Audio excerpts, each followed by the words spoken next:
In this lecture, we are going to learn about the measures of shape and position. In statistics, measures of shape and position are used to describe the characteristics and distribution of data. They provide information about the shape of the data distribution, its central tendency, and the presence of outliers. These measures are helpful in understanding and interpreting data in real world. And here is how they can be useful. Number 1, skewness. Skewness measures the asymmetry of the data distribution. It helps identify whether the data is skewed to the left, that is negative skewness, or to the right, positive skewness, or if it is approximately symmetric, that is zero skewness. Skewness is valuable in fields like finance, where it can indicate the presence of market trends or imbalances. Number 2, kurtosis. Kurtosis measures the shape of the data distribution's tails. It quantifies the degree of peakedness or flatness of the distribution compared to a normal distribution.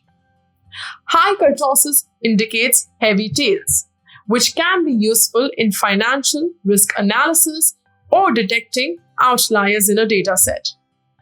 Let's take an example to find out skewness and kurtosis of the monthly income column. Let us open the Jupyter notebook and look at this code, which is used to find out the values for skewness and kurtosis. Firstly, scipy.stats module is used to calculate the skewness and kurtosis of a variable called monthly income from a data frame named DF.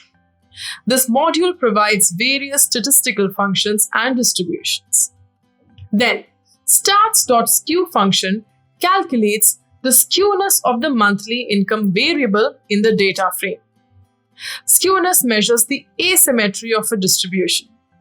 A positive skewness indicates a right-skewed distribution, longer with right tail, while a negative skewness indicates a left-skewed distribution, that is, longer left tail. The calculated skewness value is assigned to the variable salary skewness. And then, stats.kurtosis function calculates the kurtosis of the monthly income variable in the data frame DF. Kurtosis measures the peakedness or flatness of a distribution compared to the normal distribution. Positive kurtosis indicates a distribution with heavier tails and a sharper peak, that is leptokurtic, while negative kurtosis indicates a distribution with lighter tails and a flatter peak, like platykurtic. The calculated kurtosis value is assigned to the variable salary underscore kurtosis. Overall, this code calculates and displays the skewness and kurtosis values for the monthly income variable, providing insights into the shape and distribution of the data. The calculated skewness and kurtosis values provide information about the shape and characteristics of the distribution of the monthly income variable. If you take a look at the output, you can notice that the value of skewness is around 1.36. Skewness value of 1.36 indicates a positive skewness. This means that the distribution of monthly income is right-skewed or positively skewed. In other words, the distribution has a longer right tail, indicating that there may be a few high-income outliers or a small number of individuals with significantly higher incomes compared to the majority. The kurtosis of salary is around 0.99, which suggests a distribution that is close to the normal distribution. A kurtosis value around 0 indicates that the distribution has a similar peak and tails as the normal distribution, which is bell-shaped. However, since the value is less than 3, it indicates that the distribution has slightly lighter tails than the normal distribution, meaning that extreme values or outliers are not as prominent as they would be in a more heavy-tailed distribution. So in summary, the positive skewness indicates that there are some high-income outliers or individuals with significantly higher incomes, causing the distribution to be right skewed. Kurtosis value close to 1 indicates that the distribution is relatively close to a normal distribution, but with slightly lighter tails. Let us now move on to the next part, which is the measures of position. We again have two different values, percentiles and quartiles, which can help us determine the measures of position for the data. Let's start with the percentiles. The percentiles divide a data set into 100 equal parts, indicating the value below which a certain percentage of the data falls. Percentiles are helpful in analyzing income distributions, exam scores, or any other data where relative rankings are significant. Next, we have quartiles. The quartiles divide a data set into 4 equal parts. They help identify the spread and central tendency of the data distribution. The first quartile, Q1, represents the 25th percentile.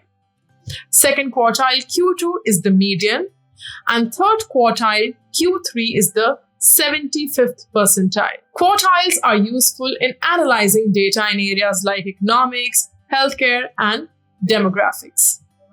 Let's take an example to see how we can calculate the percentiles and quartiles of the monthly income column from the employee dataset. In this code, we import the NumPy library and use the np.percentile function to calculate percentiles and quartiles.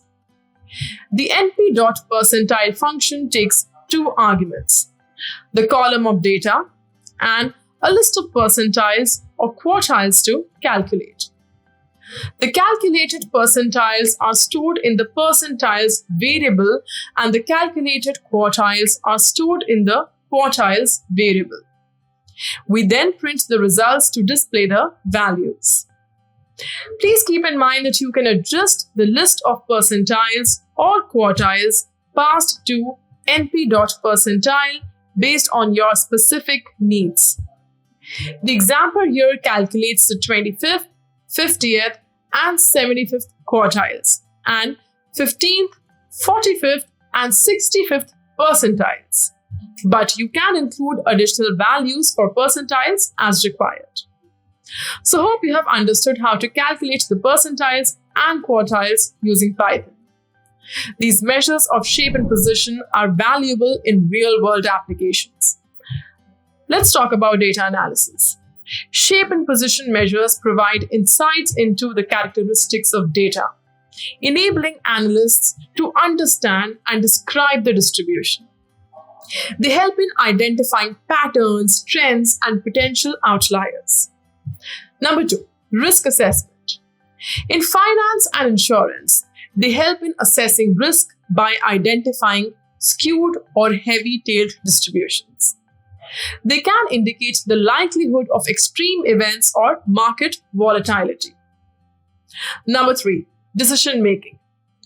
Shape and position measures provide important information for decision making.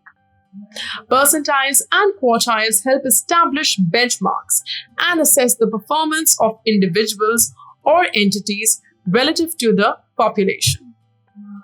Number 4, comparisons. These measures allow for meaningful comparisons between different data sets or groups. Skewness and kurtosis help in comparing the distribution of variables across different time periods or regions. Number 5, data visualization. Shape and position measures assist in visualizing data through histograms, box plots, or other graphical representations. These visualizations help communicate insights effectively.